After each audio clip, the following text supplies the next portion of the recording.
to let go. So allow yourself to forget all of that right now. Ask yourself internally, when I let go of my story, when I let go of the scenes and situations, who am I?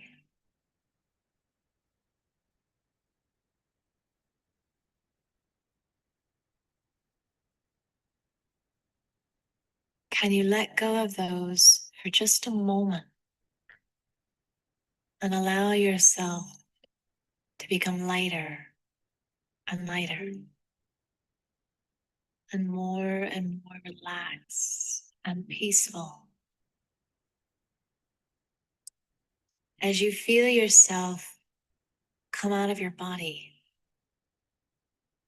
as you feel yourself travel beyond your corner of the world, beyond your situations,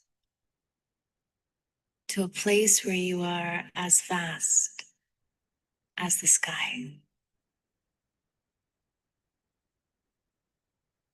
to a place where you are pure, serene, joyful light.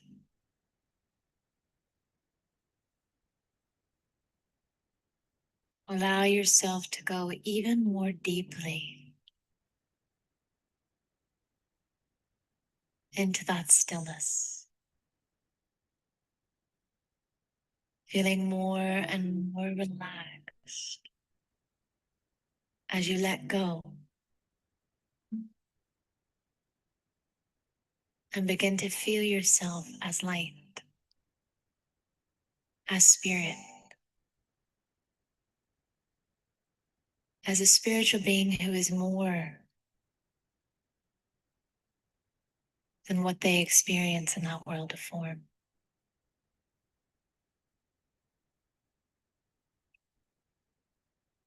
And as you savor this vastness, allow yourself to step into an even higher dimension.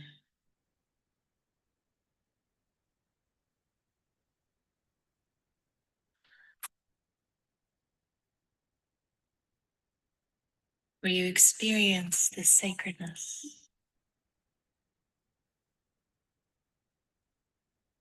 the beauty of yourself as just light energy.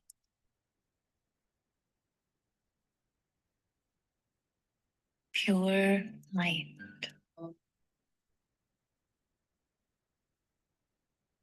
And feel how that light touches every corner of the globe.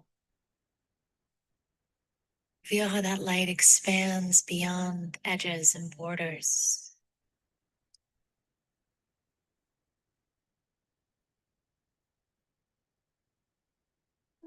Allow yourself to absorb the light of the divine, of God. And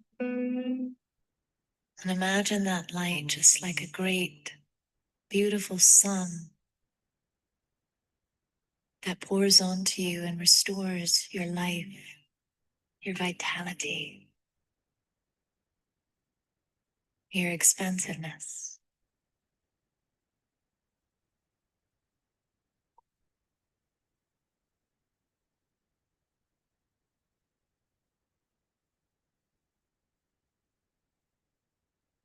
And become aware right now that there are billions of souls out there. And so often we don't connect with them because we're connected in our own story. We're bound by the gravity of our own story. But now that you are beyond all that, become aware of every soul in the universe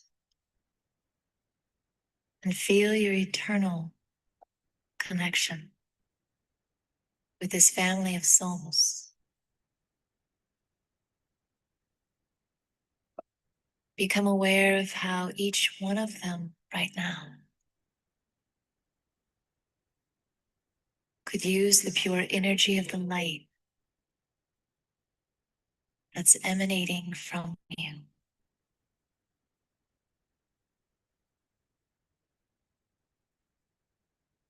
Allow this light to touch every soul in the universe.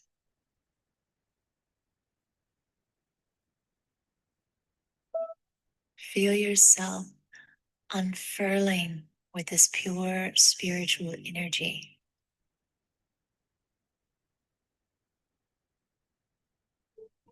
Feel it growing and expanding as you connect with God and connect with every soul.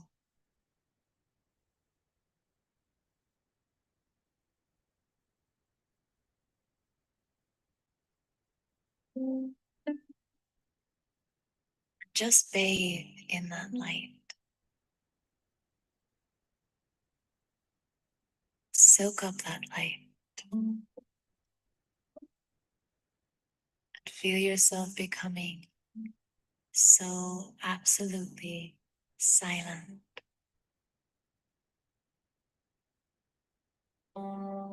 Yet so happy, so free,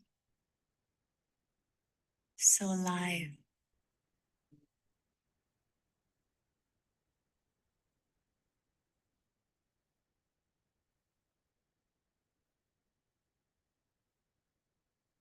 Each day it's so important that we see ourselves as light, that we see the truth of who we are. And to do that, we have to be willing to drop our story for just a few moments and rise into that connection, the divine.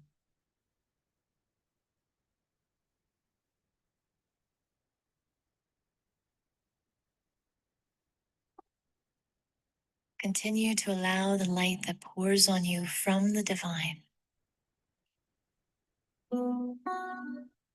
to also pour onto your entire world family of souls.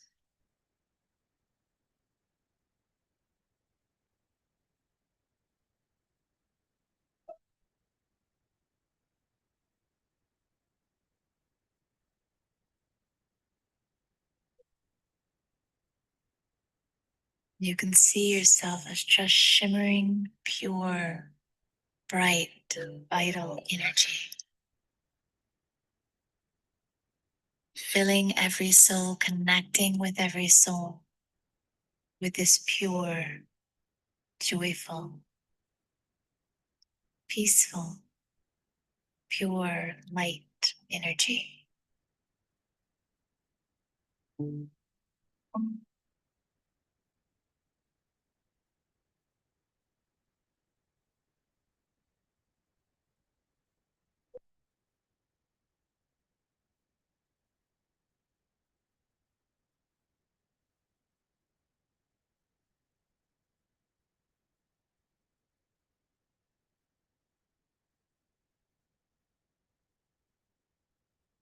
Just continue to soak in that divine love and light from God.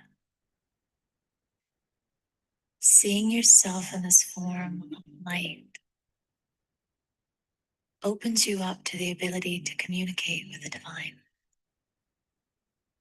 And having had that communication, return now to the world of your story, of your corner of the globe, of your current situations. But know that you have the ability to transcend them, to remember your light, to connect in light, and to return to these with pure spiritual energy.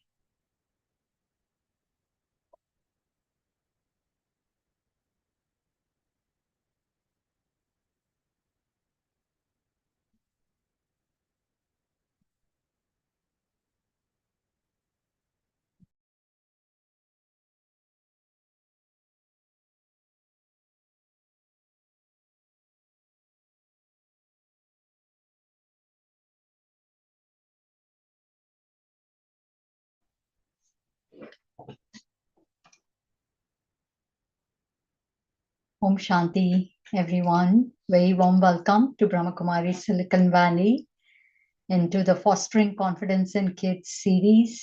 Today is class number 4, and we have one more class after this. This is a 5-week series. We've been talking about various different elements on what it takes to actually raise a confident kid. So today will be another class. We will focus in today's class on more practical tips to actually instill confidence in kids. But as always, we will first get started with a guided meditation. Kindly invite you to join me in this meditation.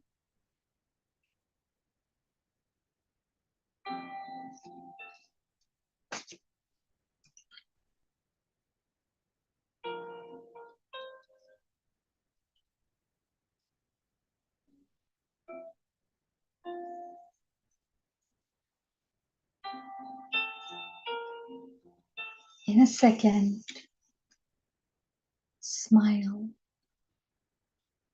and release all the tension in the body, in the mind.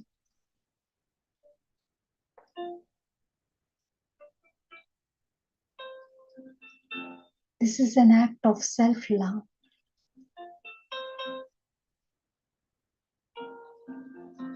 Mind might ask for reasons to smile. I exist as the most elevated creation. That is good enough for me to smile.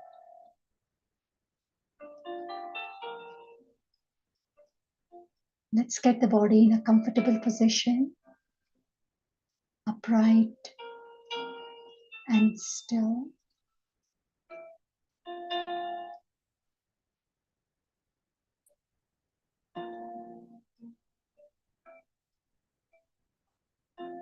We are looking, hunting, we've been wandering,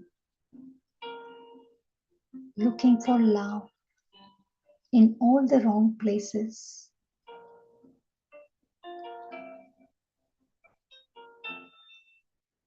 Similarly, we've been looking for joy in all the wrong places.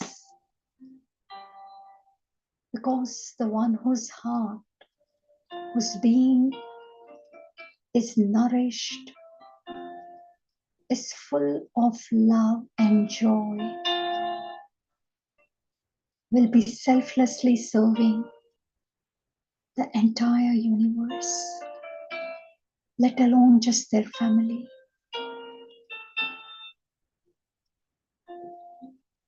And they're not trying to serve, working hard to serve.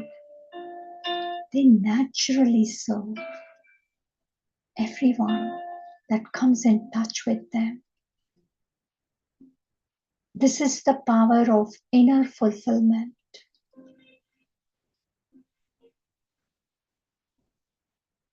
One might think people who are privileged, who have a lot of money, fame, name, their every desire is getting fulfilled. They should be more happier. They should be more in love. Love and joy have nothing to do with physical wealth, nothing to do with name and fame.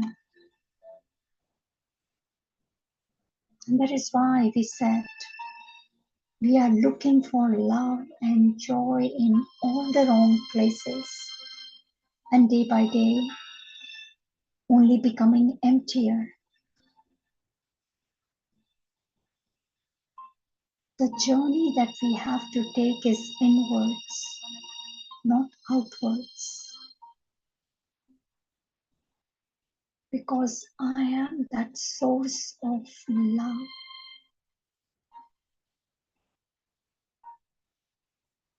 When I awaken to who I am, as a parent, as a sibling, as a child, as a friend, I can't be the source of love unconditionally, unlimitedly. I only become a limited and conditional source for few people as long as they meet my expectation. They are within my bar of standard.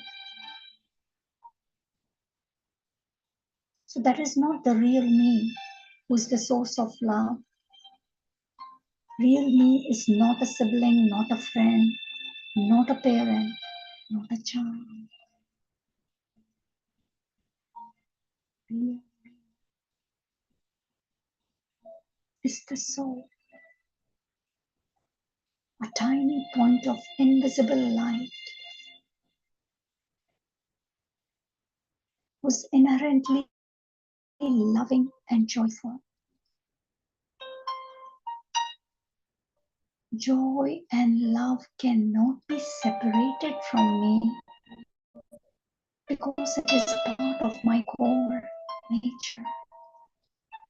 Just like wetness cannot be separated from water, heat cannot be separated from sun, force cannot be separated from wind.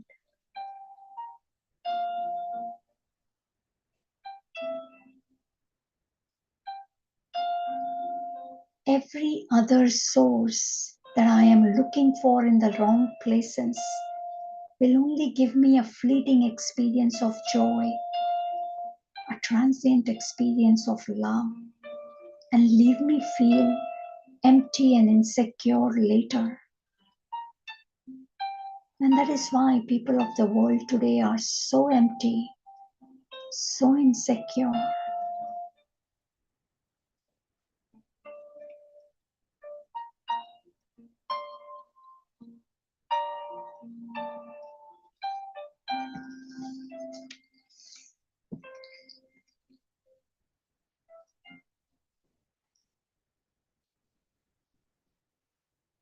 In order to look for love in the right place that is within me, I have to throughout the day take out time to stay connected to my truth.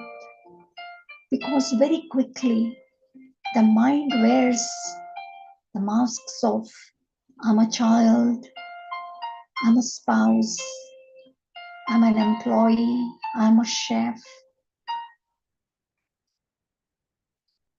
And all of these roles are limited identities, cannot have unconditional love, unlimited love.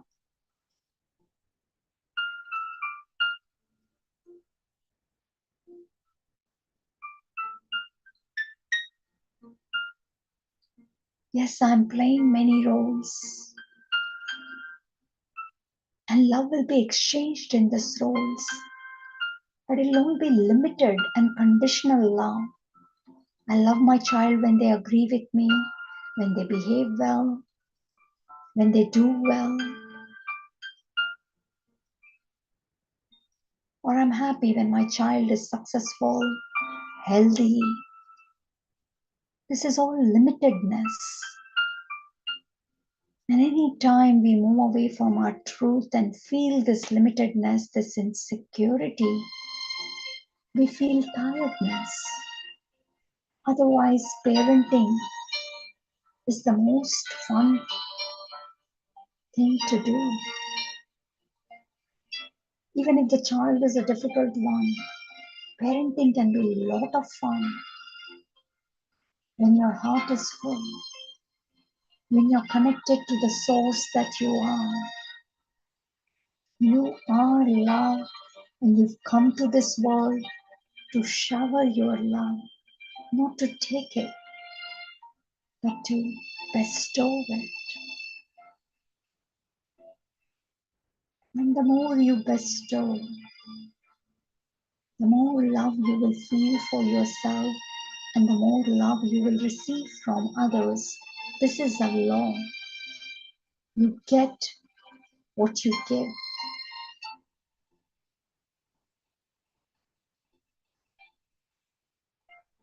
Mind might say, I have given so much. What have I gotten in return? It's possible that I have a debt from the past that still needs to be cleared. Don't buy into the doubt that the mind is creating, that giving gives you nothing, leaves you empty. Instead, guide that mind that giving is the only way to receive, and see how eventually every being starts pouring their love to you. Not that you need it, because you are source of love. When they start giving, it means they are living too, living their truth. So when you become the source of love, you inspire many to be that source of love.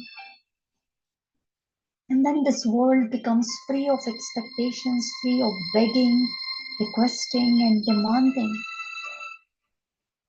Instead, each one of us is busy giving and unlimitedly receiving. That is when it is heaven on earth, when everybody becomes a bestower instead of a beggar.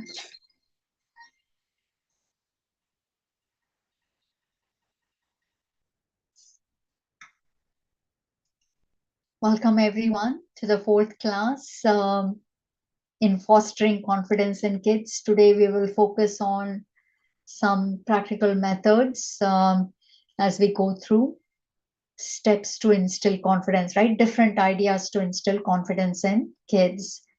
So last week we talked about how physical self-awareness makes us very, very limited and insecure. And that awareness of who we are is typically around these areas we talked about. And any of these identities that you think you are, automatically your self-esteem will fluctuate. And typically, as parents, when we are feeling so insecure because of identifying ourselves limitedly, either as a body or the role or the profession, education, religion, then automatically we sway between low and high self esteem.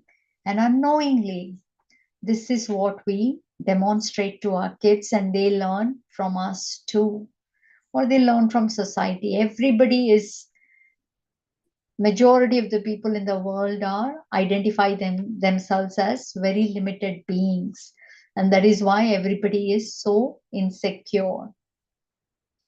So we now will focus on how we move away from this limited awareness to the unlimited awareness. And also wanted to let you know, if any one of you is new or so, please feel free to unmute at any time and raise your hand, or actually raise your hand and then I can unmute you, or you can always put your questions on chat or Q&A. So we will get started with today's class. Yeah, go ahead, Chandana. You should be able to unmute. Did you have a question? Yes, I am new.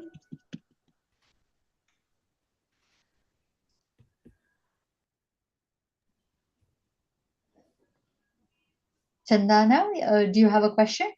No, I just wanted to say I'm new. Oh, you're new. Okay. Okay. Yeah. Welcome. Welcome. So this is class number 4. Maybe a lot of it might not make sense, but hopefully it will. Feel free to ask questions and we'll try to help you out. Okay, thank you. So this class is for parents. I don't know. I just want to make sure that this class is for parents.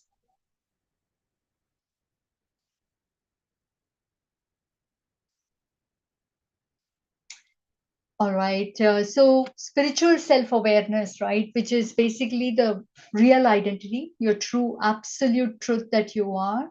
Once we stabilize in that, automatically it gives us a feeling of abundance within. It makes us feel very secure. And this is when that selfless parenting actually occurs. Otherwise, old Meghna would always have this kind of statement where she'd be like, I've done so much, or how much more do I have to do? I have done this, this, and this overwhelmed feeling of giving. I have given so much, ego about giving, and then expectation that what am I getting in return, right? That all of that has totally gone away with understanding of who I am. This true identity really makes your heart very vast, and your mind very clean, and it makes you very self-reliant. Only parents who are self-reliant, they are the ones who can give 100% to the kids, right? Otherwise, many of us as parents are trying to take from kids, take their love, take their joy, so that our inner cup can be full. It should be the other way around, parents giving to the kids versus taking, right? But in today's world, it's become give and take. So how can we be the bestowers, right? So once you identify yourselves correctly that you are a soul, a spiritual being, then automatically everything starts changing. And how is that change occurring? Instead of comparing with other kids, we will start seeing their uniqueness, right? As if you just identify yourself as the parent, then automatically parent, when will the parent feel honor? They'll feel honor when their child is doing better than other kids. Unknowingly, it is very subtle, but many of us, we will compare our kids to our niece and nephews, our neighbors, our friends' kids, colleagues' kids, and everything, and then be thinking, oh, and then we will be telling our child, why don't you be more like them? As if it is magic, that one person can change and become like someone else. But we try in our silly methods, right? Why don't you be like them? And kids get very annoyed by that comparison. So instead of using comparison, once you really awaken to who you are, you will start spotting their uniqueness. And yes, as parents, we'll certainly want them to keep improving and growing, but we will not use comparison as the method. We will use a different method, and we will talk in depth about all of these techniques that we will use in the upcoming slides. Next, instead of focusing just on external values, if you remember the first two classes, or even the third one, maybe to some extent, we talked a lot about when parents are only focused on the external embellishments, right? Like the sports, their physical appearance, or the academics, or arts, music, or their social skills. If we are only focused on the branches of life, then the inner root remains empty. When we put too much pressure on those external skill set, automatically a lot of jealousy, comparison, fear, stress, those things develop, which is basically causing the root to become weak. So if the roots are weak, automatically, no matter how many branches you're trying to grow on the child, they will all get rotten. They will all eventually become very stale and weak because the roots are weak. So just focusing on external values, trying to load up the branches of life causes the roots to become weak. So in spirituality, as we awaken to our unlimited self, we start seeing the worthiness of the child in the inner space and start focusing on their inner beauty. And we will talk about this as well. Then third one is, instead of micromanaging, I've personally known parents who micromanage. Meghna has also been there. I'm not going to say I have not done that, but I don't feel any guilty about it. I didn't know better. I did whatever I could. Now that I have learned better methods, I'm using those. So there's nothing to feel guilty about. As long as your heart agrees that yes, micromanaging is not okay. And most of us don't even realize that we are micromanaging. Micromanaging to the extent where we'll say, why do you stoop and sit? Why are you making that noise? Why are you doing this? Do it this way, do it that way, wear this clothes, don't wear this, don't do that. That is micromanaging. Giving instruction on every little thing is called micromanaging or bossiness. Instead of that, we will encourage the child to make decisions, make them very independent from very early years. Then instead of sitting and worrying, will my child be loved or not? I don't know. My child is a bit of an introvert. Their social skills are not that great. Meghna did that kind of worrying to some extent also, because her child was born in a month where enrolling that child in the school would always end up being the youngest. Most kid would almost be an year elder to him, or if not year, at least 8 9 months elder to this kid, right? So always felt, I don't know, social wise seems to be behind. I don't know anybody will like this child or not. What will happen? Now she's like, doesn't matter. God loves him. If God loves him, I love him, everything else will also fall in place. This child will learn. If they don't have hundreds of friends, that's okay. Hopefully they'll have one. If not, they will at least have Supreme. I'm not going to worry and waste my time. I'm going to only send positive vibes. So her outlook changed, the way she started recognizing herself. Instead of wavering love, one is whether the child will be loved or not. In fact, Meghna's love also wavered. So Meghna was big time in the olden days, very big time into having kids who were all rounders. She was not so much into academics, but a lot more into like they need to have hobbies, they need to be good in life skills, sports, arts, music, an all-rounder, right? And maybe one of the kid actually didn't want to be so much of an all-rounder. They were happy with just one or two things. And my love would fluctuate because I would start putting pressure, not pressure on anything else, but this one, yes. So when your love becomes conditional, then automatically the relationships becomes a little bit of friction, right? And that means you're not able to respect the child all the time. You're not able to accept them as is. Instead, you're trying to manipulate them. So yes, as parents, nothing wrong in wanting them to improve and grow, but it should be with love. It should be with lot of warmth. And I have seen when you do it like that, eventually, maybe they will not immediately listen and change, but eventually, those words spoken, those advice given with so much love, so much of benevolent feelings, that will stay with them. And one day they will follow your advice. They will do what you want to do. Have that intoxication, have that faith and intoxication that my words of wisdom, which has no selfishness, no bossiness, will do its magic. And this has worked for me. My mom did that a lot with me, encouraged me in this, encouraged me in that, and all of that. A lot of things I would reject, a lot of things I would fight back. Some things she was firm, some things she would just give it as an advice. Everything is being used now.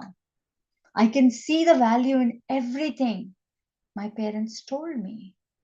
Why? Because they did it out of love, not forcing and manipulating me.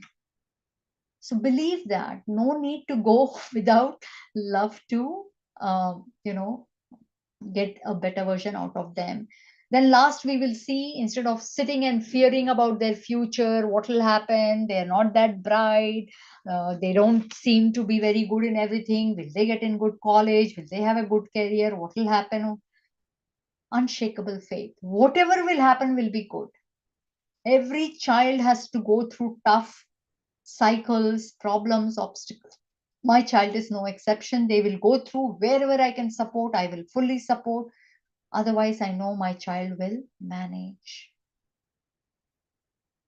It's a totally different way to parent the child, and you can come so close to your child if you adopt this method.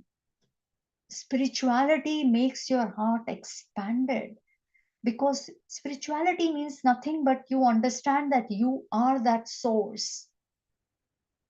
You are constantly connected to the supreme source. And you are that soul who's the source of love, source of joy.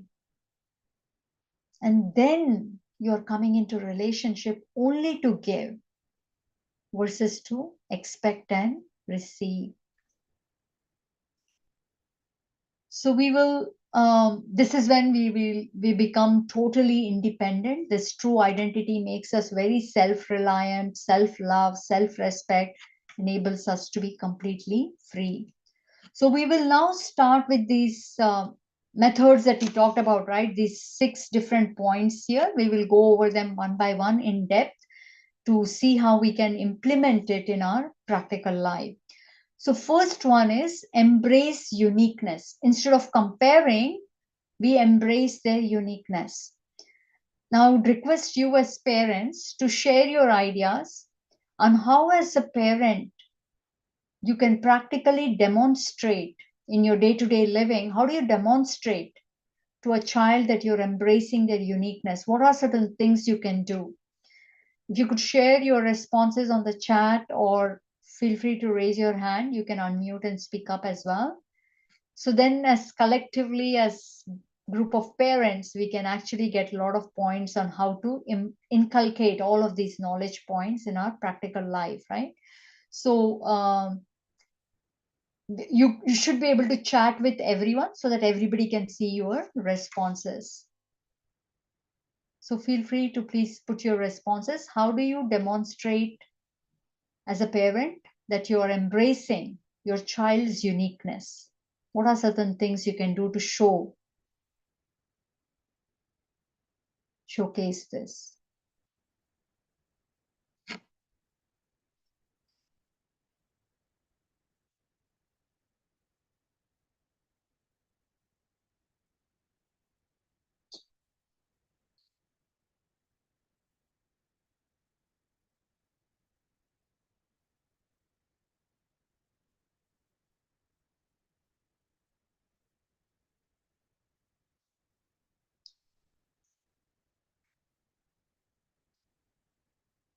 So instead of comparison, what are certain methods do you use to encourage your kids, to encourage their uniqueness? What are certain things as parents do you do?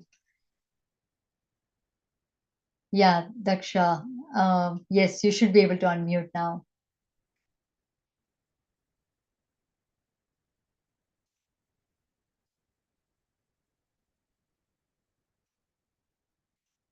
You are on mute, Daksha, if you want to speak up.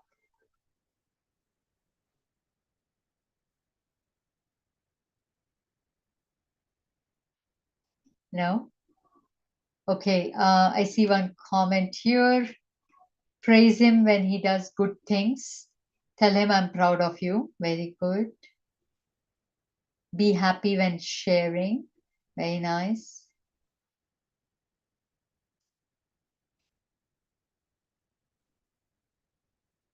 Thank you.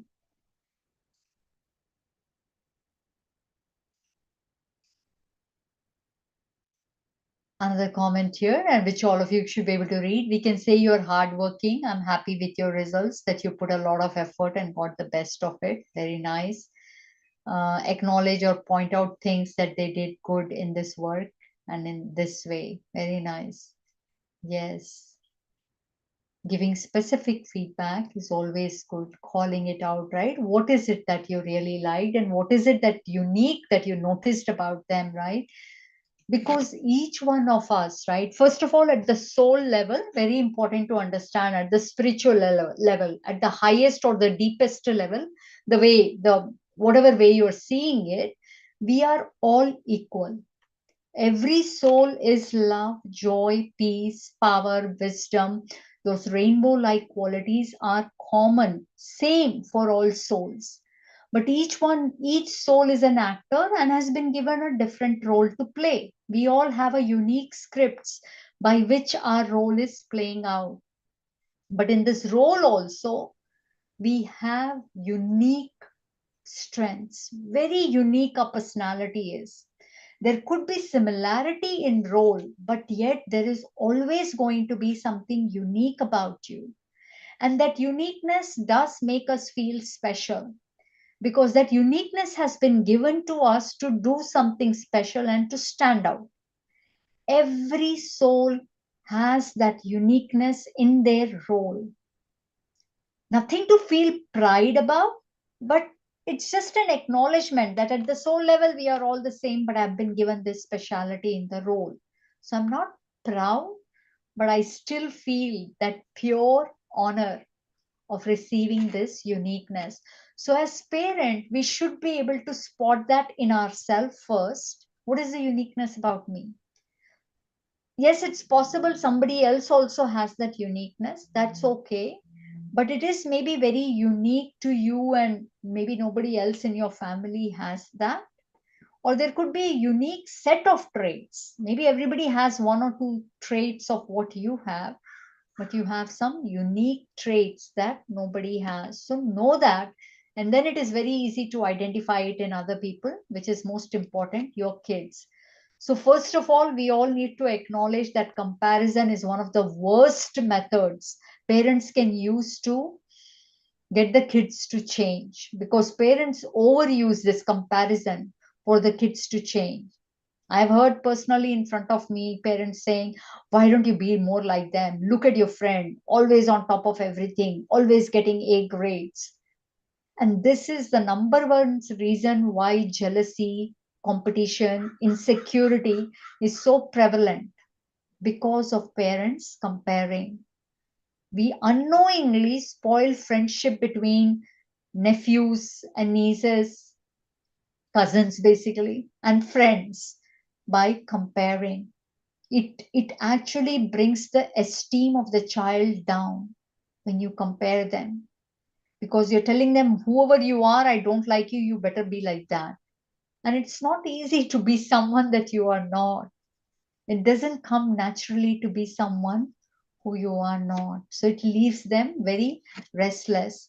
So instead of focusing on their weaknesses, every role, just like every role has been given strength, some uniqueness, it's also been given some weaknesses. This keeps us humble. And humility is such an important quality. And you will never feel bad about your weaknesses as long as you know as an actor you are flawless. And that intoxication of being a flawless actor will change the role also, will remove the weaknesses from the role as well. So focus on the kids' strength. What are their strengths? What are something very, very unique about them?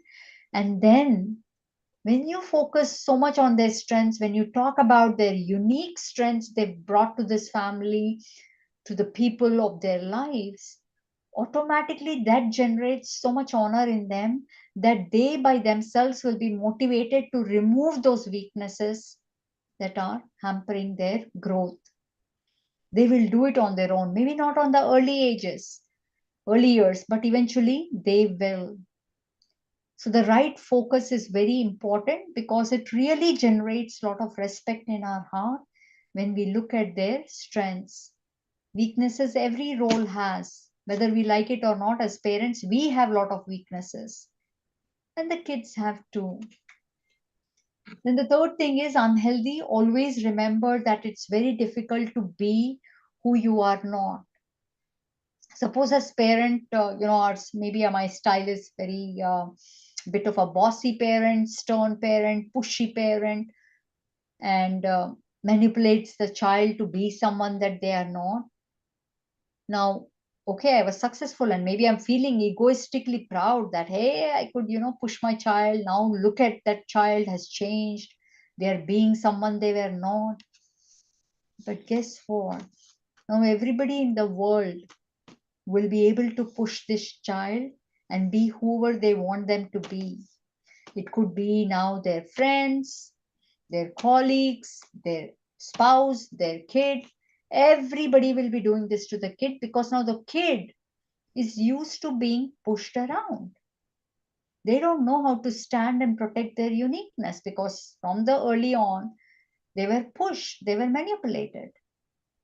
So the consequences of comparing and pushing them to be who they are is can be very, very detrimental, can be very damaging. So we got to be very careful before we push the kids to be who they are not. And we all know it is so hard to be someone that you are not. Majority of us are wearing hundreds of masks on our face that we've forgotten who I originally am. Oh, with this person I need to be a bit funny. With this person I need to be a bit stern. With this person I need to be more enthusiastic. Who are you? And what is your role?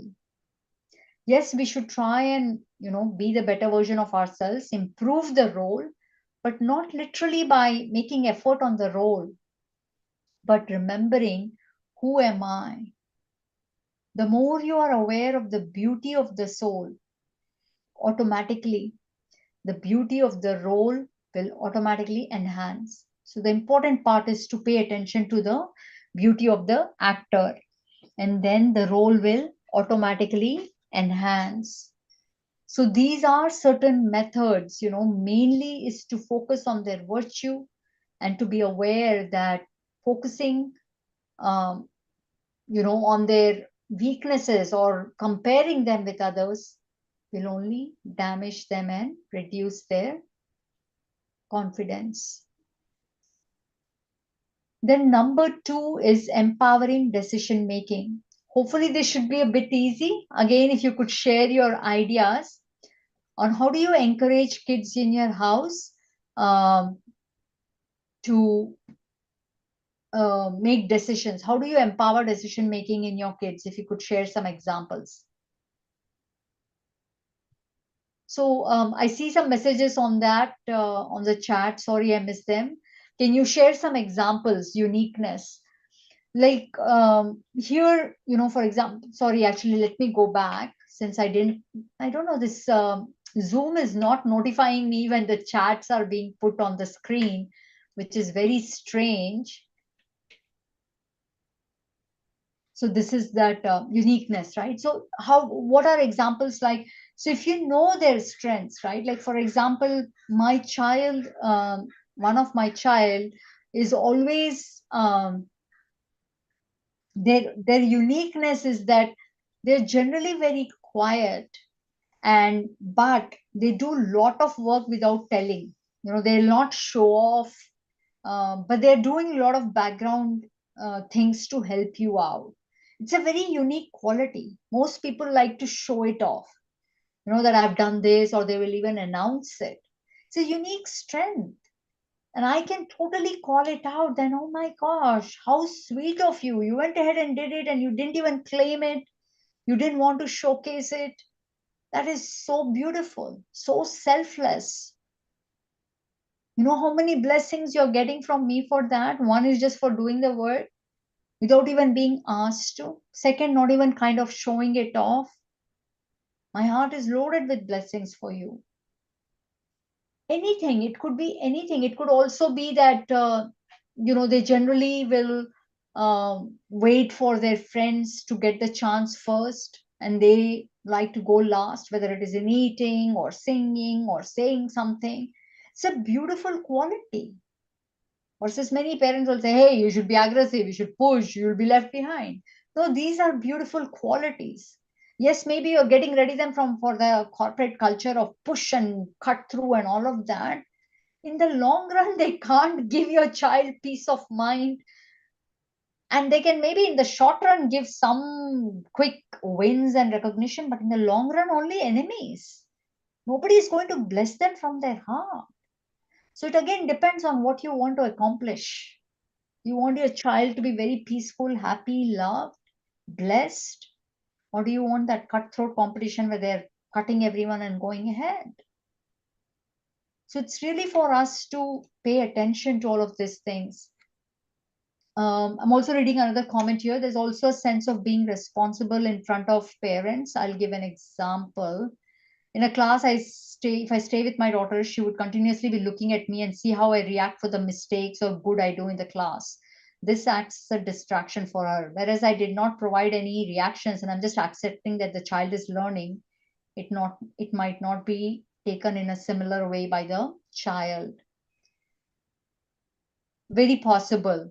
But it also might be, good to, in this situation, again, depending on how you feel comfortable and how your child might be as a personality, maybe the child is looking for approval, right? Some kids do feel that insecurity, maybe because early on in the age they received too many comments, too many feedbacks, and now they kind of feel that insecurity around a parent, or maybe from somebody else they receive a lot of such feedback and they feel insecure.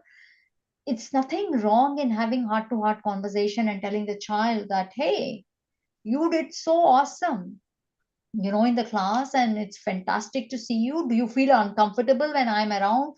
Do you not want me to be there? I'm happy to not to be there, or whatever. If it is choice and if it is something that you want to do anyways, you can be totally open and frank, right? Very transparent with them. It's always good as a parent to always check, is any part of my behavior causing the child to behave the way they are? Not that we are trying to blame ourselves or find mistakes, but generally, kids look up to the parents for a lot of different things. And if they're feeling restless, it's good to have that open conversation with them. Any other questions on this before we move on to the next one?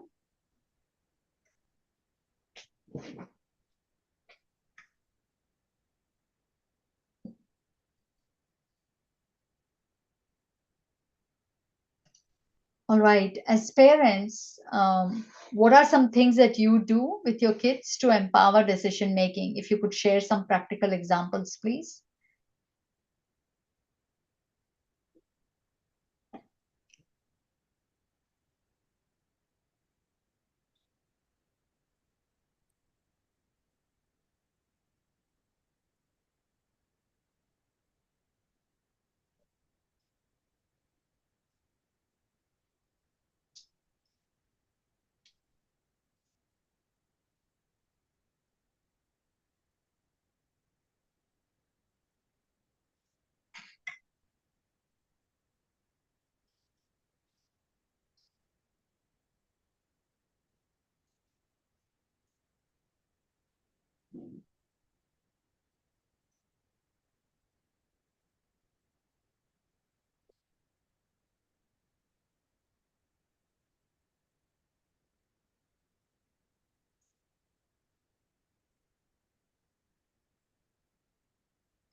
Always letting them know you're making choices and it may be good and may not be, but we are learning through it. Each choice has become through each choice becomes a decision eventually. Always letting, yes, you're making choices. Yeah.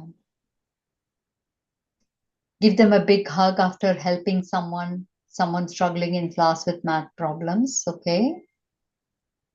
Ask them if they would like to take part. Okay.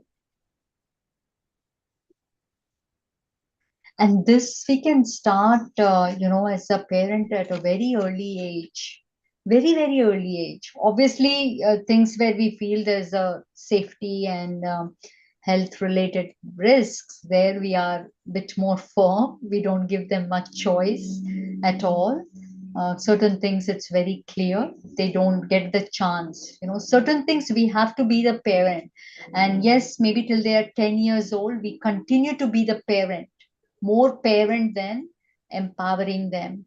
But even while they're growing to be 10, we can give them chances to make that decisions, because it's a very important skill which we all know we can't survive without having this ability to make decisions, right? So first of all, realizing that experience is the best teacher. Nothing can teach the kids better than an experience of it, right?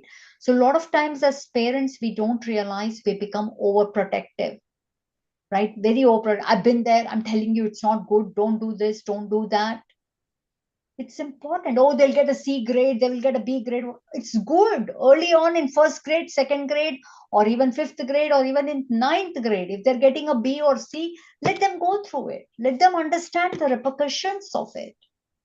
Yes, in certain places you will put a stop because it's affecting a lot more are at stakes, but let them go through it. As parents, if you keep making all their decisions, they will become a huge, big dependent. This ability to make the right decision, actually, even ability to make a decision generates confidence. And eventually, because you've given so many chances to make a decision, bear the experience of consequences, you learn. Without having the experience of the consequence of your decision, you can never learn. No matter how much as a parent you give them lecture about, I've done it, I'm telling you from my personal experience, it will not hit them. And most of the times we've overused this line so much. I'm telling you from experience, I'm telling you because I love you, I'm telling you to protect you. These lines they've overheard from us. Let them go through it. I'll give you many examples here, but one of my friends, her kid who was in a high school wanted to take tough courses, and the parents were saying, no, don't, you'll not be able to manage. You already have a lot of workload. Kid is like, everybody is doing it. Why do you always doubt me? I want to do it. We are not doubting you, but it'll just be overload. No, I can manage. You're doubting that I can't manage the load. The parents said, okay. This child had such a tough time, in high school, going through that tough course and everything, didn't even do well, the grades were falling. Parents said, okay, the kid has learned through that. Kid actually didn't. Again wanted to do the same thing next year. That time the parents put their foot down, saying, no, we are not going to sign these things. You are not taking these tough classes, because we've seen sleepless nights, restlessness, and on top of it, your grades are also getting affected. So you have to give them that room. Sometimes the kid might understand, sometimes might not. I've also seen parents who, the kid decided to take bio as their subject, and the parents wanted the kid to take computer science as the major. The kid somehow pushed through and said, okay, no, I'm going to do bio. I don't care about computer science. I don't like computer science. Went and did bio. After a year or so, the parents started pressurizing and so much of manipulation, eventually had to drop that bio major and go to do CS. Now, suppose this child eventually doesn't have a great career and is all the time unhappy, who is he going to blame? If the child on their own realizes that bio is not a great major because it's not going to give me the money, I'm going to choose CS, it's a different story. But otherwise, even though the intention of the parent is, oh, CS is where the jobs are, CS is where the money is, although with artificial intelligence, you don't know anymore, right? What is it going to be? So, what do I know as a parent? We think we know everything. We know a lot. We really don't.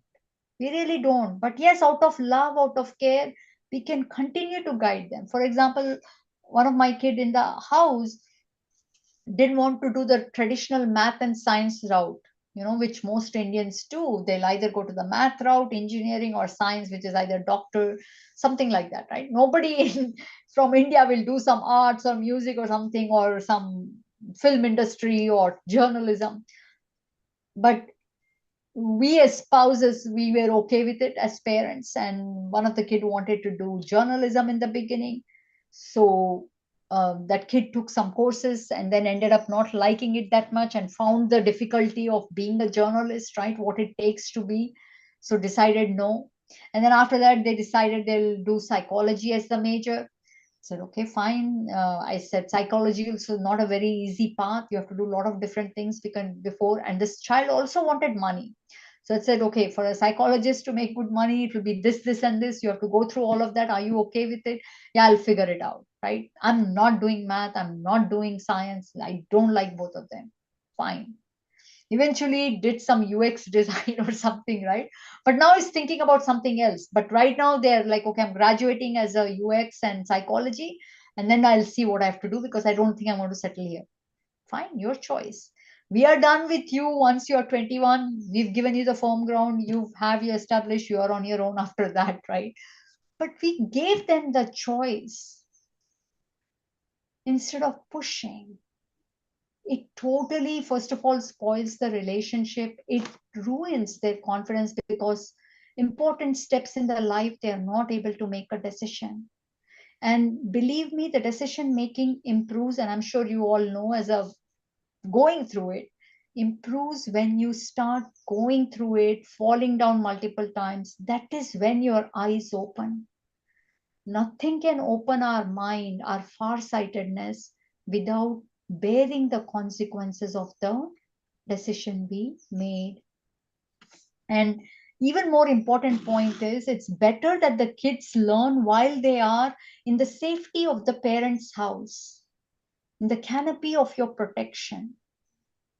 Because you're there to watch, you're there to pull them out whenever you feel it's exceeding their threshold. It's just becoming too much. You can pull it out. You can be there. Not to tell them, hey, I told you so, but just to support them. Tell them that how courageous of you that you made this decision. And even though we told you not to do it, and we told you what the thing, you still went ahead and did it. It's great. You're courageous. You have great confidence. Yes, it didn't turn out well. So what? I would have never made that kind of a decision if my parents told me not to do so. You did it. That is great. So this is actually very important, that because mistakes open your mind, your far-sightedness can never be developed without experiencing, first-hand experiencing the consequences of your decisions. So then the kids realize that, when you don't, you're there, but you're not there to tell them, hey, I told you not to do it. You did it. Now look what happened. Obviously, as parents, if we do that, kids can never realize their mistake. But not doing anything, not talking about it at all, just being there to support in whatever way we can, this actually slowly, in a very subtle manner, if they are in the teens, they will not admit it that you were right. No need. But very soon they will start feeling that, man, whatever you tell, there is a reason for it. I have to not undermine the importance of my parents' advice. This will slowly sink into them when I am very humble and supportive of what they want to do. And this is where the relationship between the parents and child changes from just being parents to now being friends. Because it's only the equals that trust each other, right? Where between friends, they don't tell, hey, do this, don't do this, I'm telling you this, that. That kind of relationship doesn't exist between friends. It's just being told is generally a parent and child. So they finally now feel that parents are really the best friends. So the relationship takes a new turn. It's a wonderful gift to give to kids. This is the most important skill. Every step of our life demands us to make decisions. They shouldn't feel that cold feet, right, while making a decision, especially when they don't even know what is the right step. Don't remain stuck. You take whatever you feel is the right. That's the way we need to raise the kids, that don't remain stuck. Always move forward. And if that step forward in that direction is not right, you can always take the different direction. Yeah. Yeah. ટબમાં પાણી ભરીને hack લેતો એમાં All right. So, any questions on this empowered decision making? Any questions on this before we move on to the next?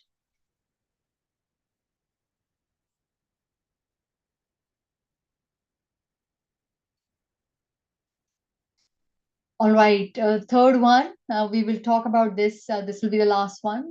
We are almost all out of time. How do you praise their inner values, their inner beauty? How do you call it out?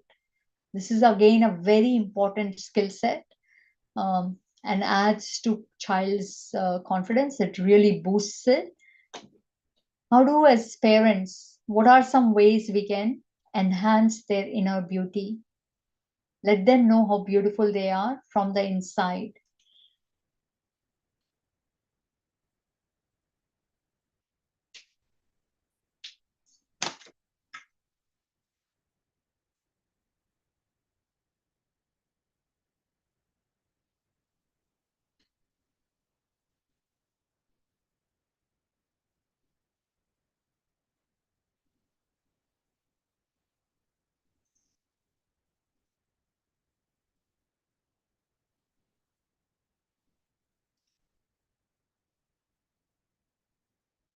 Practice them as parents first. Very nice.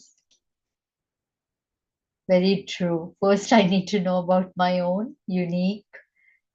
First, I need to know about my own inner beauty, right? What are my values? Very true. It becomes so natural to do it for others. Who I am first before telling them. Very true. 100% agree. It will become, otherwise, it's an effort. You've not done the homework and you're trying to help others do their homework, not possible. But once you've done the homework, very easy to help others because you know what the process is, right? And you'll become very good in spotting that inner beauty if you've practiced it on your own self. And it'll boost your confidence for sure.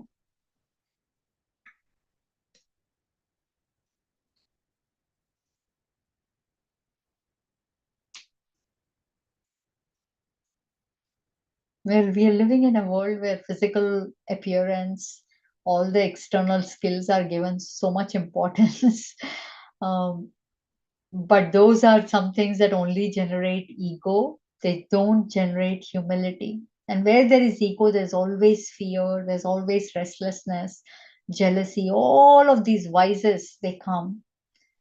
So you might have all the external skills and feeling a lot of greatness about it. You can't have joy and satisfaction with ego. So being attuned to your inner beauty, in tune with your inner beauty and seeing others' inner beauty makes you very humble. A humble being is always safe, and any person around that humble being, they will also feel safe. You know, many times we don't sit and think deeply about every step we are taking forward. We just moved along with the herd. Whole world is doing, let's also do rat race. Or we don't understand the consequences of that rat race, what it might do to the child in the long run. That's why that North Star we talked about in the first class is so important. What do you want? What is one gift you want to give your child as a gift? Something, lot of competition, comparison, ego, lot of external feathers. What do you want? If that is clear, your path to parenting will be clear. Otherwise, we'll be following other parents. Oh, everybody's sending them to the class. Everybody's making sure the child looks beautiful. Let me also do it. So here, few things that we can. I'm reading few more comments here. Ask them to attend meditation sessions. So make them learn from better ones than parents to overcome their own perception of parents. Very nice.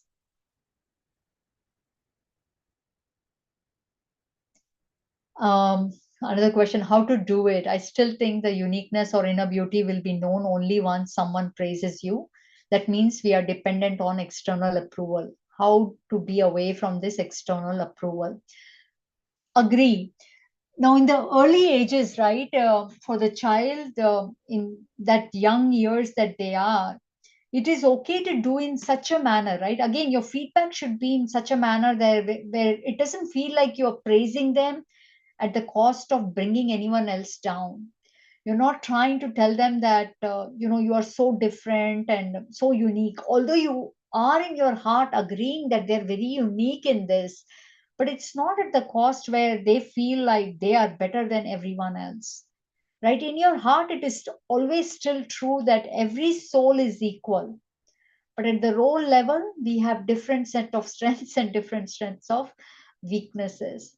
So it's not bad in calling out at all that unique beauty of theirs, right? And like I shared some examples, right? Few more examples that I can give is like one of the child, like in the there was like this piano kind of like a concert kind of a thing for all the students of the class, and there were like some 70, 80 students, and they generally always have it once a year. And this child had really practiced well. The one of the childs had really practiced well and went ahead and did such a great performance. It was so flawless and smiling through the performance, and so effortlessly the finger flowing around and everything.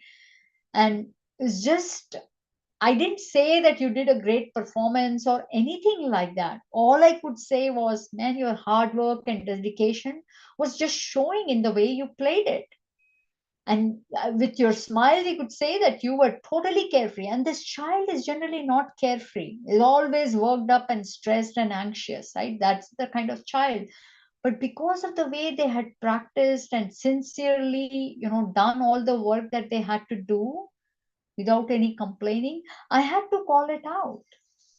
So I will not say that, man, your performance was so flawless, you did such a great job, everybody was clapping, everybody was asking me, what did you do? She's done such a great job. No, nothing of it. Because that external thing will come and go.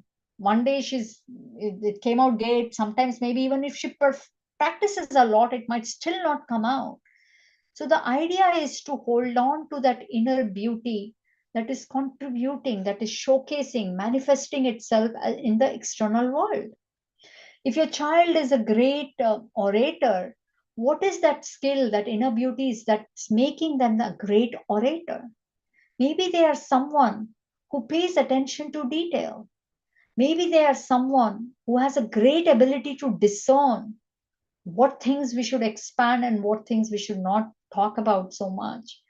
So always take out that extra moments and stay away. This is my personal experience. It might be different for you, but from my personal experience, I stay away from telling, man, you're number one. Obviously, you had to get that number one. So happy for you.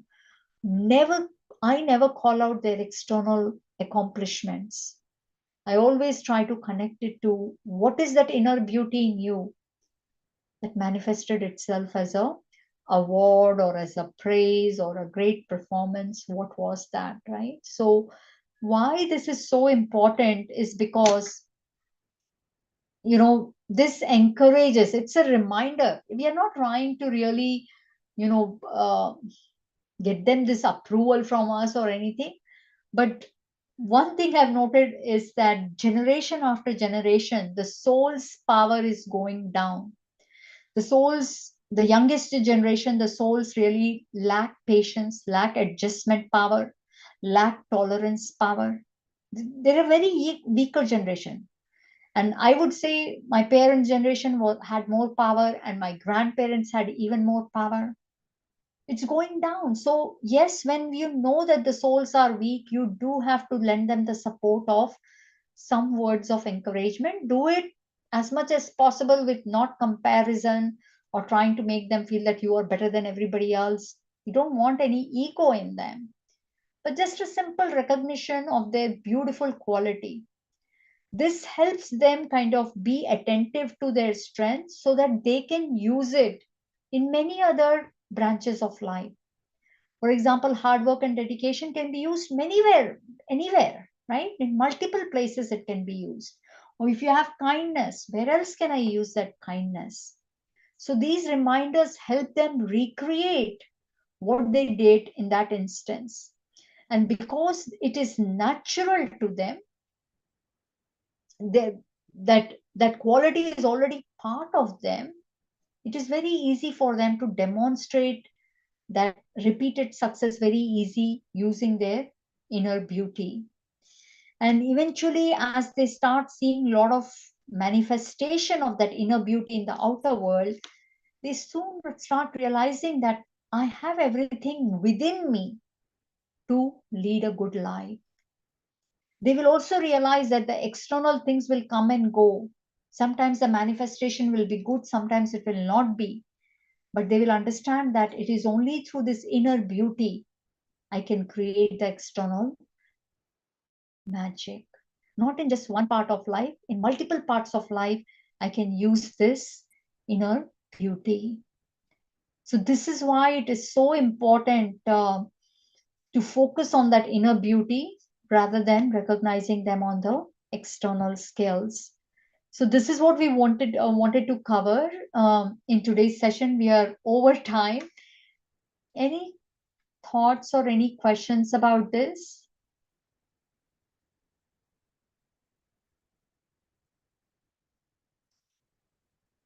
Anybody would like to share anything? Feel free to raise your hand.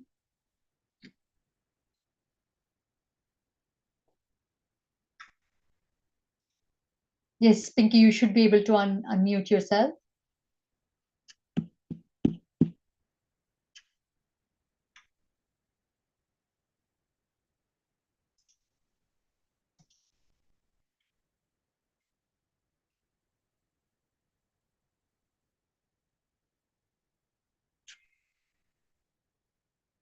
You're on mute, Pinky, if you wanted to talk. I'm not sure. Your hand is raised.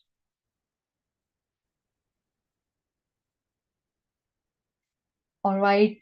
Thank you, everyone, for joining us today. Since you've gone a bit over, I will end the class now, and we will see you next week for the last class. Till then, hope you all have a very wonderful, peaceful week ahead. Om Shanti.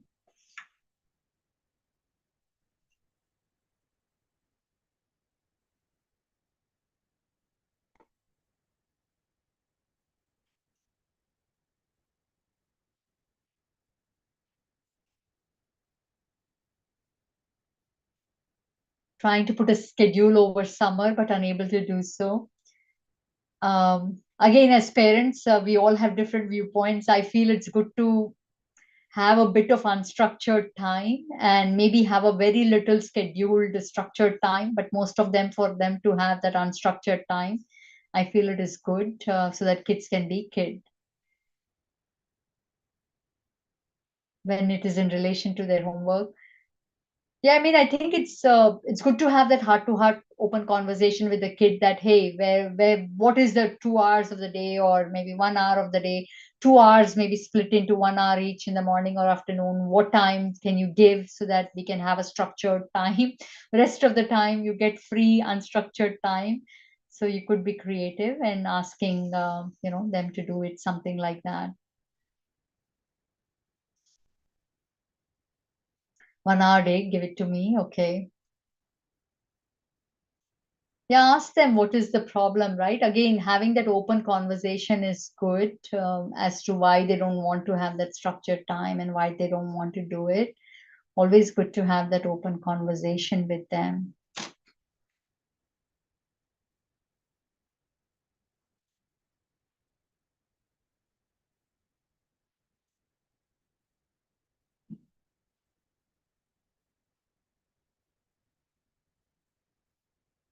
All right. Thank you, everyone.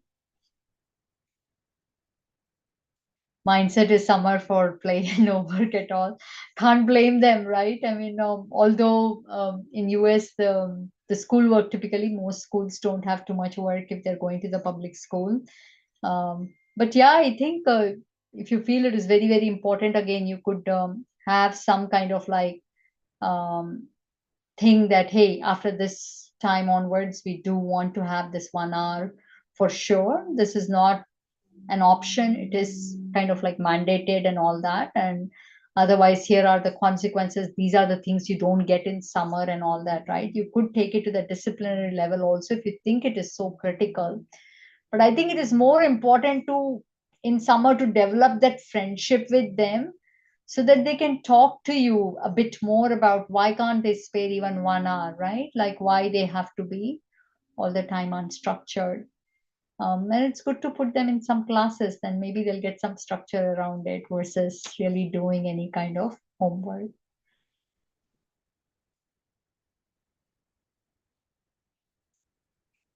All right. Thank you, everyone. Om Shanti.